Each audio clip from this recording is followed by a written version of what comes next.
texte change concrètement? Alors, très simplement, avant la proposition de loi Falorni, qui, si elle était adoptée, deviendrait donc une loi et entrerait dans le droit positif. Avant cette proposition de loi, il y avait une loi bien connue qui avait été complétée par la loi Claes ensuite, la loi Leonetti, qu'on appelle la loi Claes-Leonetti ou Leonetti-Claes, donc loi Leonetti 2005, Claes 2016.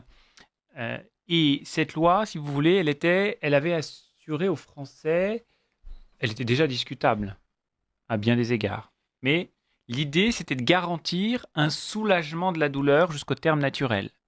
Et puis d'éviter, dans un premier temps, ce qu'on appelait l'acharnement thérapeutique, puis l'obstination déraisonnable. C'était ça.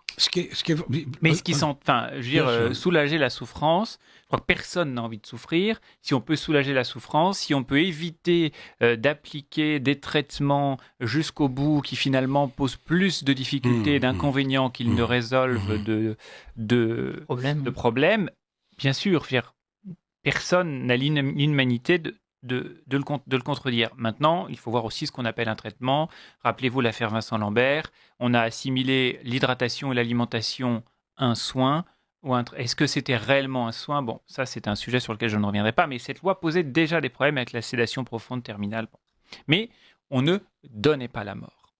Avec cette proposition de loi, et si elle était adoptée, on donnerait la mort. C'est un bouleversement majeur, c'est un renversement de valeurs, c'est un changement éthique, c'est une forme, j'allais dire, de trahison du serment d'Hippocrate. D'ailleurs, la plupart des professionnels, ceux qui connaissent ce sujet, les soins palliatifs, dans les services des grands hôpitaux parisiens, à l'Assemblée nationale, la plupart de ceux qui sont aux côtés des patients, aux côtés des malades, des plus fragiles, étaient opposés à cette proposition de loi, parce qu'ils connaissent les réalités et qu'ils savent ce qu'il est possible de faire aujourd'hui et comment il faut accompagner, et non pas comment il faut écarter. Se débarrasser. Voilà.